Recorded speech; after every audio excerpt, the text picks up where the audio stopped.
원투펀치 클래식 78회 시작해 보도록 하겠습니다. 자, 오늘 주제에 대해서 바로 들어가 보도록 할게요. 프리미어리그에서 이 자리가 어색한 팀, 좀 얘기해야 될 팀이 있어요. 왜 갑자기 이 팀이 이 자리에 있는 거지? 10위. 아니 그런데 여태까지 이제 올 시즌 이제 시작하면서 이 자리에서 논의된 팀이 오늘까지 이제 세 번째 팀인데 네. 맨체스터 유나이티드가 있었고 그리고 첼시가 있었죠. 또 갑자기 이제 투엘 감독이 떠났을 때, 그러니까 이 자리에 오면 사실 좋은 게 아니에요. 그러니까 아스날은 이 자리에 안 오고 싶어요. 그렇네. 영원히. 예. 우리 원투펀치에서는 아스날을 얘기하지 않았습니다. 왜냐면 잘 그러니까요. 나가는 팀은 뭐 사실 분석할 게 별로 없죠. 그냥 잘하는 거니까. 근데 저희가 언급한 두 팀이 공통점이 다 자리를 잘 잡고 있어요. 예, 반등을 네. 했어요. 예. 리버풀도 네. 우리가 언급함과 동시에 자리를 다시 잡지 않을까. 네. 그렇게 생각하고 싶습니다. 그 오늘 리버풀이라는 주제 아직 나오지도 않았어요. 아직 얘기 안 했나? 아직 얘기 안 했어. 어쨌든 리버풀 얘기를 해보도록 하겠습니다. 요즘 경기를 이원철 의원님이 많이 보시나요? 아니면 좀 외면하는 편인가요? 일단 외면하고 싶어도 항상 중계를 들어가기 때문에 외면을 할 수가 없고요. 경기도 당연히 다 챙겨봅니다. 경기에 대해서 제가 어떻게 보고 있는지 짧게 표현하면 그냥 늦어요. 뭘 해도 늦습니다. 압박을 하는 것도 늦고 예전처럼 공격진의 속도를 내야 되는, 침투를 해야 되는 상황에서도 늦고 팀 전환 속도도 늦고 그 수비진의 복귀 속도도 늦고 수비수들이 상대를 따라가는 1대1 수비에서의 스프린트 싸움, 달리기 속도 싸움에서도 늦고 그냥 전체적으로 다 늦어요. 시즌 출발이 늦다는 느낌이 강한데 그러다 보니까 지금 리그 순위가 어느덧 10위까지 여기까지 떨어져서 지금 이 자리에 소환이 됐습니다. 저도 뭐 리버풀 경기 오늘 한다 그래가지고 리버풀 경기 저는 이렇게 메모들을 경기마다 하는데요. 쭉 올 시즌의 득점을 말고 실점 패턴들을 보니까 공통점들이 다 있어요. 네. 실점 패턴의 거의 90%가 여기에 다 해당됩니다. 네, 뭔가요? 역습에서 뒷공간. 아, 그거는 앞에서 지연을 해주거나 압박이 안 된다는 얘기고요. 그다음에 하프 스페이스 쪽 공간. 네, 그거는 허리에서 커버가 안 된다는 얘기고요. PK를 또 반다이크가 한 2번 내줬는데 하나는 뭐 맞기도 했지만 키퍼가 수비진들의 또 그러한 PK 내주는 그런 실점들. 그리고 시스템에서의 문제. 이거는 이제 원홀딩 시스템. 최근에는 4-2-3-1로 두 경기를 바꿔서 해봤지만 원홀딩에서의 그 홀딩 미드필더의 부담. 네, 그것도 역시 앞에서 나타났던 실점 패턴과 일맥상통하는 부분이죠. 네, 그러다 보니까 기본적으로 풀백을 올리고 원 홀딩 미드필더 한 명이 센터백을 보좌하는 형태의 수비 라인이다 보니까 그러니까 이제 끊겼을 때 문제들이 계속 나옵니다. 이거는 사실 우리 대표팀에게도 약간 해당되는 문제긴 한데 앞에서의 그러한 시스템에서의 문제들 그런 것들이 과거와 다르게 계속 나오고 있고 그 다음에 이제 선수들 개인에 대한 문제. 이거는 뭐 지난 시즌에도 사실 지난 시즌 들어갈 때 이제는 세대 교체가 약간 적절로 돼야 되는 시점 아니냐 했는데 지난 시즌은 그래도 살라도 골을 많이 넣어주고 베테랑들이 버텨줬던 시즌이죠. 그러면서 기대 이상으로 오히려 또 그 멤버로 또 그대로 좋은 성과를 냈기 때문에 조금 더 갈 수 있나 하고 믿고 지켜봤던 시즌이죠. 사실 올 시즌은 지난 시즌도 우려했는데 그냥 잘 갔어. 그러니까 올 시즌도 그 정도는 해주겠지. 보강도 약간 됐으니까 만회는 나갔지만 그렇게 봤던 거였죠. 하지만 생과계로 많이 무너졌다. 예를 들어서 살라 같은 경우도 해를 기준으로 봤을 때는 2021년 작년에 필드골, PK를 제외하고 필드골이 34골이었는데요. 2022년 현 시점까지가 9골이에요. 필드골이.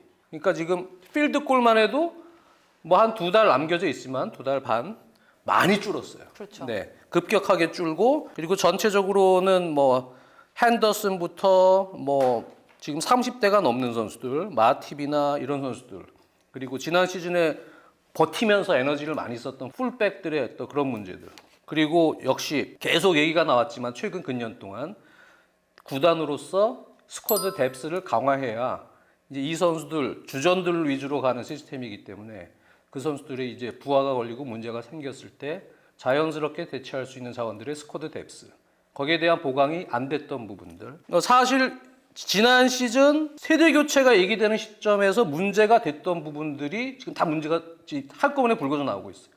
그게 에너지에 대한 부분이었거든요. 그래서 지지난 시즌 한 3시즌 전부터 개개인 프레싱을 포기하고 팀 에너지가 좀 떨어지다 보니까 서서히 실리적인 운영 접근 방식으로 갔던 그 상황에서도 수비 라인들은 그래도 미드필더의 보좌에 버티고 있었고 지금 또 원홀딩 시스템의 빌드업은 경기를 완전히 주도하면서 앞에서 또 밀고 들어가야 할 수 있는데 지금은 앞에서 에너지가 더 떨어져 버리니까 수비 라인이 그대로 맞닥뜨리는, 그렇게 되면 반다이크 마팁의 장점을 전혀 살릴 수가 없죠. 그런 상황에서 오히려 더 계속 문제들이 나오는, 무언가 지난 시즌, 지지난 시즌까지는 좀 긴장감이 있고 타이트하게 그래도 경기가 유지가 됐는데 지금 고무줄이 다 늘어져 있다는 얘기죠. 어떻게 보면은 지금 빠른 시간 안에 문제가 고바박 불거져 나오기 때문에 프런트 입장에서는 지금 이런 징후가 수치로도 농후화되니 네. 빠르게 조치를 할 수 있는 그런 결단은 내리기가 쉬워졌다. 겨울 이적 시장부터. 그래서 오히려 이런 게 아주 서서히 좀 나오면서 문제가 되면은 골치가 아픈데 아예 빠르게 그냥 팍 터져 나왔기 때문에 차라리 더 잘 됐다라는 생각도 합니다, 저는. 리버풀이. 네. 지난 시즌엔 그게 좀 가려져 있었거든요. 그런 생각을 하게 돼요. 두 분 말씀 표현 중에 아주 인상적인 표현 하나씩 꼽자면 늦다. 네. 늦음을 모든 플레이에 있어서의 늦음을 강조를 하셨고, 좀 전에 말씀하신 표현 중에 좀 늘어져 있다.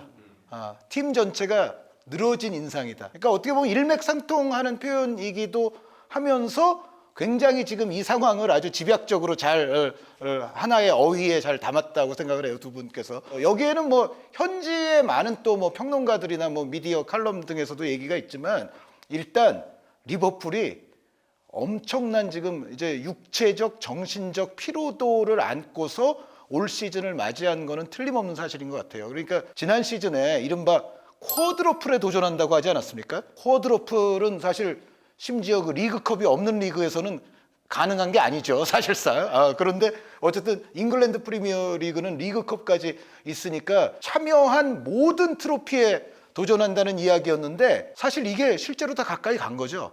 이게 가까이 갔다는 얘기는 뭐냐면 챔피언스 리그도 결승까지 갔고 나머지 컵 2개는 들었고 리그는 또 38라운드까지 치렀으니까 지난 시즌 유럽에서 리버풀보다 더 많은 경기를 소화한 팀은 존재하질 않아요. 그 정도로 리버풀이 많이 경기를 했는데, 근데 결과적으로는 여기서 4개의 타이틀 중에 작은 거 2개를 든 거죠. 거기서 일어나는 여러 가지 정신적 피로도는 이게 또 육체적 피로도에 더해서 상당히 극심할 수 있다고 보고, 여기에 이제 개별적으로 뭐 살라 같은 선수는 여태까지 많이 얘기가 나왔지만 월드컵도 막판에 본선에 가지 못하게 됐고, 아프리카 네이션스컵도 정말 결승까지 가서 또 들지를 못하게 됐고, 이런 상황에서 또 살라 선수는 정말 리버풀 클럽 플러스 또 살라가 누렸던 그 이집트에서의 그 피로도는 정말로 무지막지한 것이었을 거예요. 그래서 이런 어떤 기반 위에서 이제 늦음이라든가 늘어짐이라든가 이런 게 잘 설명이 되는 것 같고, 일반론적으로 좀 봤을 때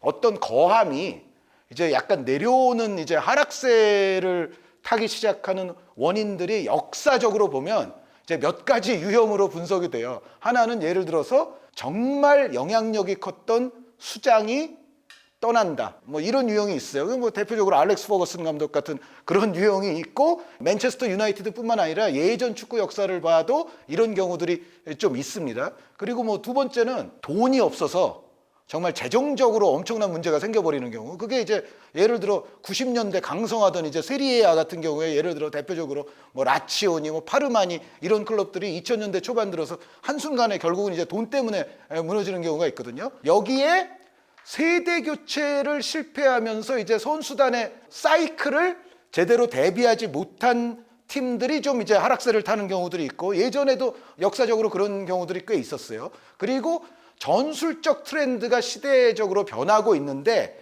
그 전술적 트렌드에 대처하지 못하고 계속 예전에 잘 됐던 전술만 또 계속 쓴 팀이 순간적으로 또 이제 갑자기 이제 하락세가 오는 경우들이 있고, 여러 가지 이제 여태까지의 어떤 축구 역사를 봤을 때 하락세가 오는 그 원인들이 있거든요. 그런데 여기에 이제 리버풀이 뭐에 해당되는지를 한번 잘 살펴보면, 위대한 수장이 떠났습니까? 그건 아니죠. 아니죠. 네. 위르겐 클롭 감독이 여전히 있습니다. 돈이 없는 클럽입니까? 뭐 파산했습니까?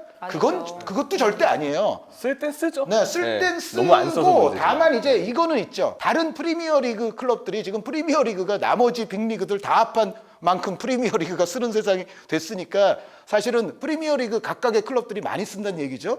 리버풀의 라이벌격인 팀들도 마찬가지고. 그런데 상대적으로 보면 쓰긴 쓰지만 리버풀은 조금 그런 면에서 좀 덜 쓴 듯한 인상이 있는 거는 틀림이 없고요. 그리고 전술적 트렌드가 뭐 뒤처지게 됐느냐 하면은 그건 아닌 것 같아요. 그렇죠? 네. 리버풀이 벌써 뭐 전술적 트렌드가 뒤처졌다고까지 얘기할 수는 없고, 그런데 여기에 이제 아까 말했던 세대 교체, 이거는 이제 분명히 원인이 되죠. 그런데 저는 결국은 역대 이제 클럽들이 하향세를 타게 된 원인의 어떤 그 유형들에 리버풀을 한 곳에 완전히 넣기는 힘든데, 그 대신 몇 가지가 좀 조금씩 복합은 됐다고 생각해요. 그러니까 돈이 없는 클럽은 아니지만 상대적으로는 돈을 덜 쓴 부분이 있고, 그리고 전술적 트렌드를 뭐 리버풀이 한창 선도해 갔고 그게 뭐 지금 뭐 그 전술이 다 죽었느냐, 그건 아닌데, 문제는 요게 세대 교체가 덜 된 선수단과 조합이 되면서 결합이 되면서 전술은 예전과 크게 차이가 없는데, 물론 장 의원님이 아까 약간 이제 실리적인 성향으로 돌았다 뭐 이 말씀도 해주시기는 했지만 근본적인 틀은 그렇게 큰 차이는 없잖아요.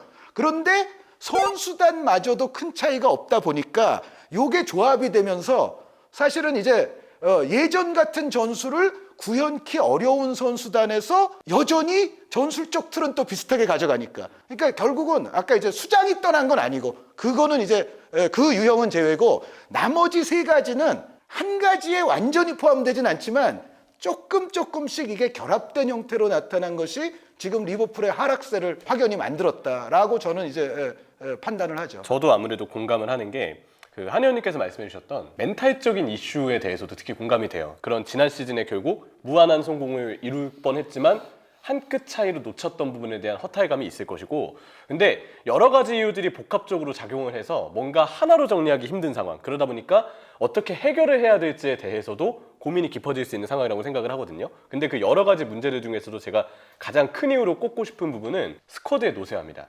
아무래도 리버풀이 지금 영국 쪽 기사나 아니면 뭐 스카이 스포츠와 같은 매체들에서 가장 대대적으로 다루는 부분이 리버풀의 평균 연령이 너무 높다라는 얘기를 하고 있어요. 네. 클롭 감독이 살라를 영입하고 지금의 어떤 팀이 이루어지는 기초 작업을 거의 마쳤던 시작점을 저는 2017년 여름으로 보거든요. 이때 사디오 마네는 입단 이후 두 번째 시즌이 됐고, 반다이크는 물론 겨울에 영입이 되긴 했지만 어쨌든 반다이크가 영입된 시즌이고, 여기에 아까 얘기드렸던 살라 선수가 오면서 비로소 클롭 감독이 원하는 색채가 더 맞춰졌던 시점이었어요. 그리고 이 시기부터 챔피언스리그 결승에 가기 시작했죠. 그래서 어느 정도 리버풀이 도약을 하게 된 시기다, 그 시작점이다라고 얘기를 하고 싶은데, 이때 기준으로 팀의 평균 연령이 25세 351일, 프리미어리그 20개 팀 중에 가장 어린 팀이었어요. 25세인데 가장 어렸어요? 네, 2017-18 시즌은 그때는 그렇더라고요. 그랬군요. 이 기준이 전체 스쿼드는 아니고요. 프리미어리그에서 선발로 나온 선수들을 경기마다 평균 연령을 매겨서 그 총합의 평균 연령을 쟀더니 25세 351일이 나왔다고 합니다.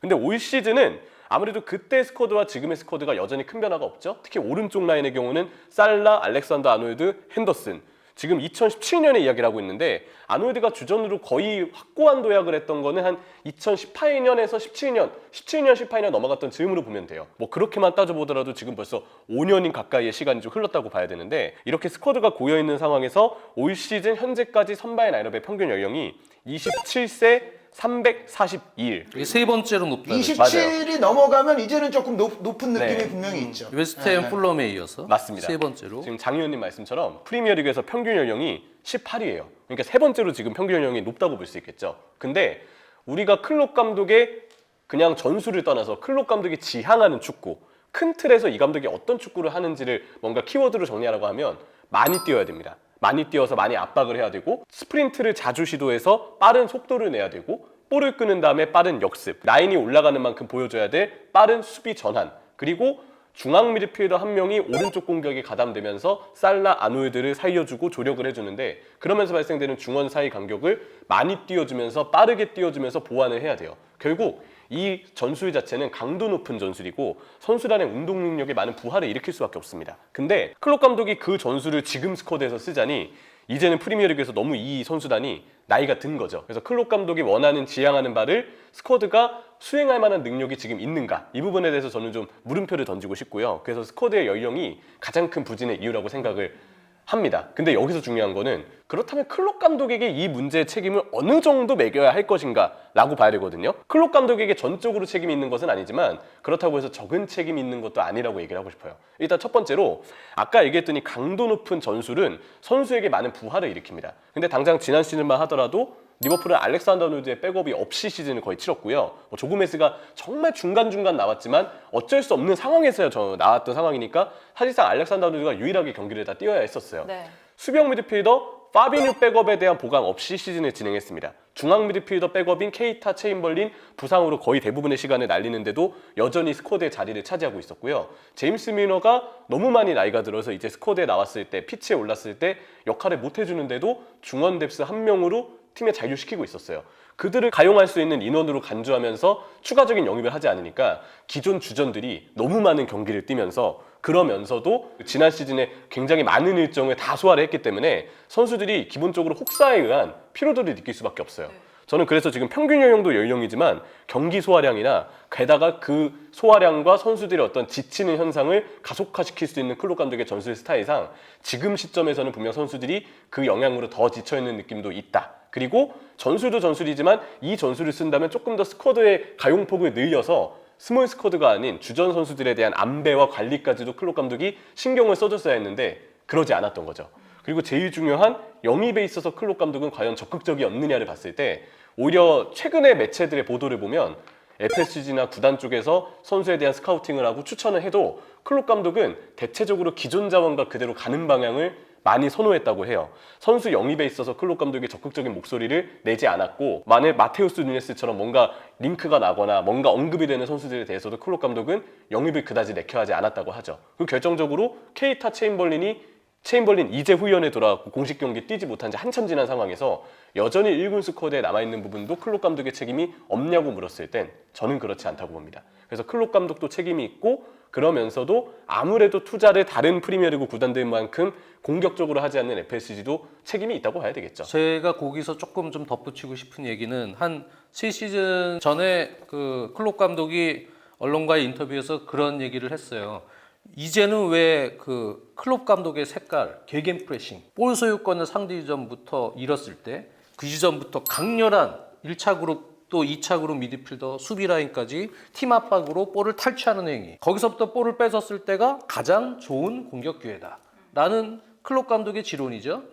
그걸로 사실 클롭 감독은 뜬 감독이에요. 근데 그거를 왜 강렬하게 수행을 못 하느냐라고 했을 때 클롭 감독은 개겐 프레싱과 같은 압박은 그 공격진만 해서는 되지 않는다.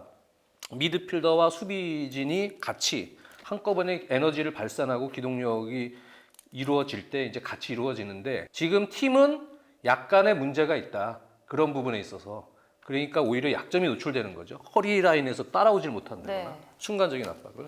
그러다 보니까 그것을 포기하고 부분적인 프레싱은 가져가지만 또는 상대 소유가 좀 불안하거나 백패스가 될 때는 압박을 하지만 에워싸고 상대가 소유권을 잡아도 시야가 확보됐을 때는 그때는 이제 그런 식의 압박을 안 한 지 벌써 꽤 됐죠. 클롭 감독 입장에서는 결국은 이 허리 라인이 얼만큼 에너지를 발산해서 좋은 압박과 또 좋은 뭐 지연 행위와 장악력을 보여주느냐가 상당히 중요한데 지금 최근에 그 상황들을 보면 뭐 맨유 원정 때 2실점했을 때도 역시 상대 맨유의 역습에 문제를 일으켰고 또 핸더슨의 미스부터 거기서부터 뒷공간 실점이 있었고 뭐 뉴캐슬전 2실점할 때도 이삭에게 실점하는 과정이나 하프 스페이스 뭐 이런 부분에서도 다 어떻게 보면 상대의 빠른 전환이 있을 때 지금 문제들이 많이 일어납니다. 아스날, 뭐 브라이튼 다 마찬가지예요. 비슷한 시기예요. 상대의 이른바 트랜지션이 일어날 때 지금 리버풀들은 문제가 많이 일어나거든요. 그러다 보니까 최근 두 경기는 4-2-3-1로 바꿨죠. 왜? 미드필더들이 지금 다 문제가 되니까. 파비뉴, 엘리엇, 또 밀러가 나와도 마찬가지고 핸더슨이 나와도 마찬가지입니다. 이게 큰 틀에서는 수비가 안 되는 거예요. 지연해주고 모아주고. 수비가 안 되니까 결국은 바꿨어요. 2명을 받치는 걸로. 허리에. 원홀딩에서 2명을 받치는 이른바 4-2-3-1로 바꿨단 말이죠. 지금 시스템을. 그랬는데 예를 들어서 최근 언론에서 잉글랜드 뭐 더 타임스 같은 데서는 깠어요. 그걸. 네. 뭐라고 깠냐. 티아고를 거기다 놓으면 안 된다. 티아고랑 핸더슨을 투 밑에 맞힌 홀딩처럼 놓는 거는 말이 안 된다.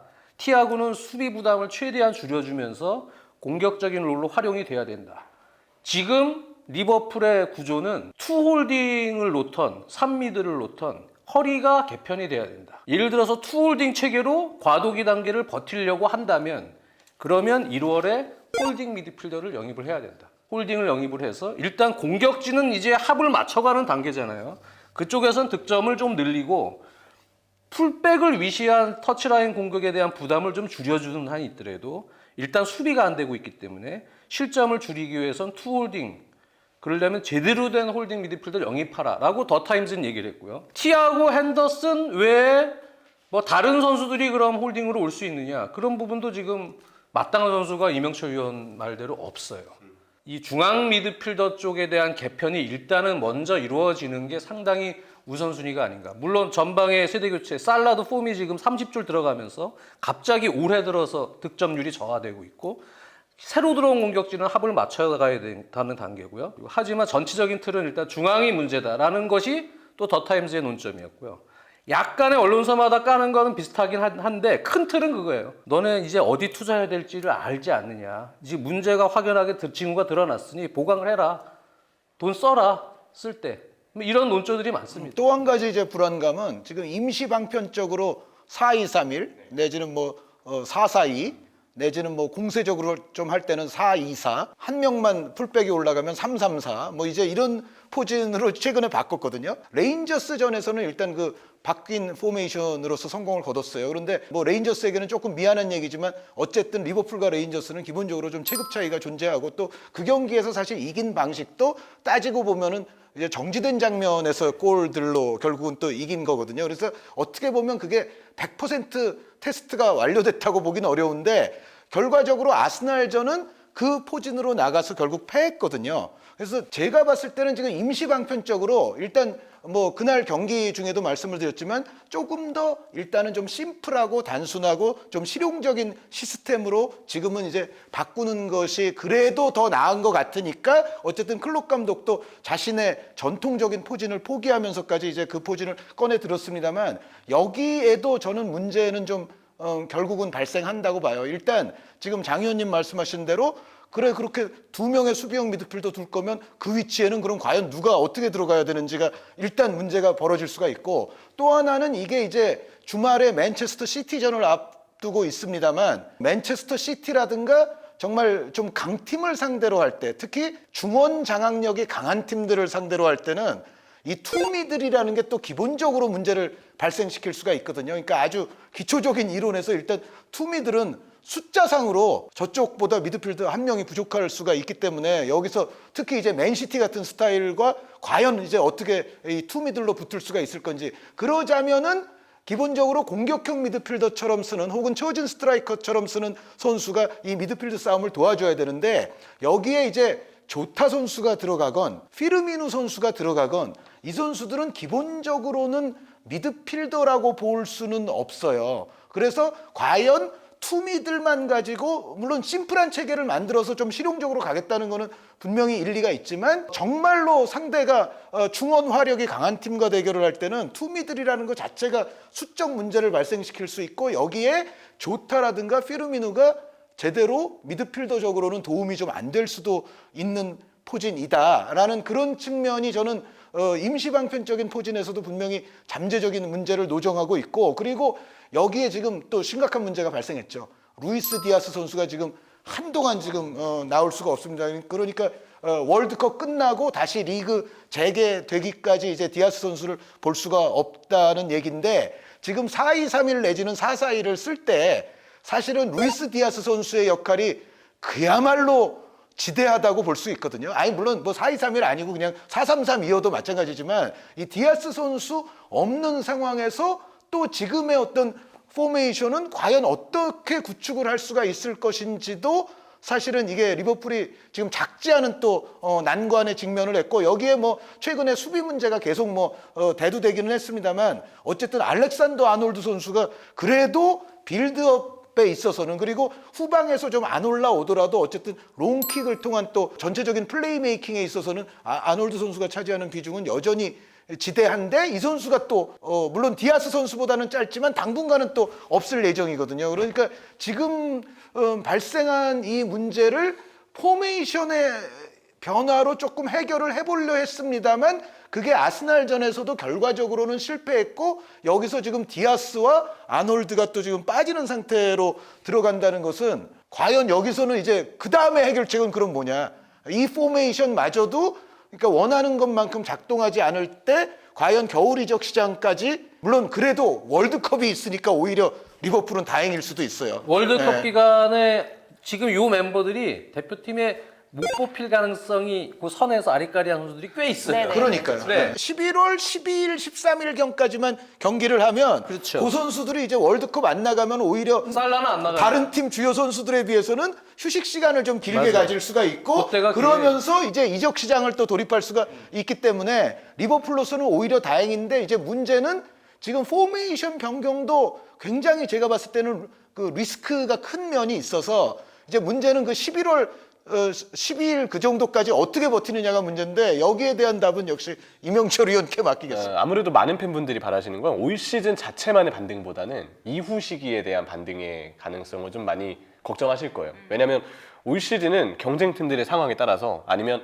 앞서 말씀드렸던 포메이션 변화나 월드컵 휴식기의 영향 덕분에 순위가 갑자기 올라갈 수도 있습니다. 근데 그건 어디까지나 임시 방편이라는 점에 대해서 팬분들이 많이 동의를 하실 거예요. 클롭 감독도 얘기를 했듯 우승 경쟁을 이제 리버풀이 논할 상황은 일단 현재로서는 좀 아닌 듯 보이기는 하고 물론 가능성은 있지만 현실적으로 첫 번째 목표를 해야 되는 건 다시 챔피언스리그권에 진입하는 겁니다. 이것 또한 지금 프리미어리그의 경쟁이 치열하기 때문에. 근데 올 시즌 챔피언스리그권에 만약에 다시 드는 형태로 시즌을 마무리한다고 해도 과연 리버풀의 문제점이 다 해소됐냐고 물어보면 그건 아닌 거예요. 그냥 원래도 한계점이 드러났던 시간들이 선수들의 노력과 감독의 전술 덕분에 사실 지지난 시즌에도 이미 한계점이 좀 오는 게 아니냐는 우려가 있었는데 그때마다 선수들 팀의 에너지, 감독의 능력 덕분에 1년 연장한 거라고 생각을 하거든요. 근데 이미 이렇게 표면 위로 문제가 드러난 건 더 이상 연장할 수 있는 시간이 아무리 여기 있는 팀의 스쿼드 재료들 모두 다 짜내고 있는데 이제 더 이상 짜냈을 때 짜낼 게 없는 상황까지 거의 좀 온 것 같아요. 그래서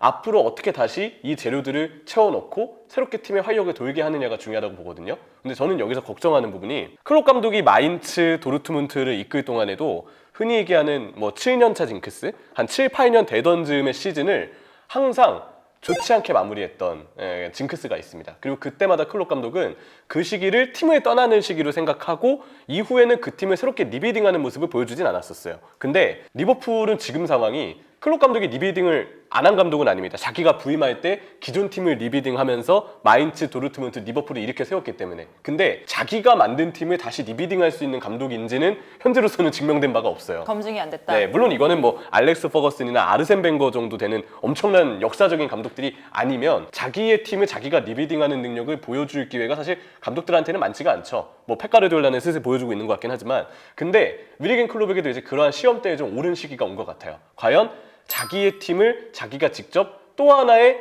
어떤 시대를 열기 위해서 리빌딩을 할 수 있느냐. 클롭 감독이 이 부분에서 올 시즌, 내년 시즌 분명 더 많은 판단과 영리한 어떤 생각들이 필요할 거라고 생각을 하고요. 그 부분에서 클롭 감독이 어떤 능력을 보여줄지가 리버풀 구단에 있어서도 변수가 되지 않을까. 4분의 1밖에 안 지났고 어떻게 될지 모르지만 리버풀이 근본적으로 좀 변화가 필요한 거는 사실인 것 같아요. 그 부분에서 또 어떻게 변화를 이루게 될지 계속해서 지켜보시길 바라겠습니다. 저희는 인사드릴게요. 안녕히 계세요.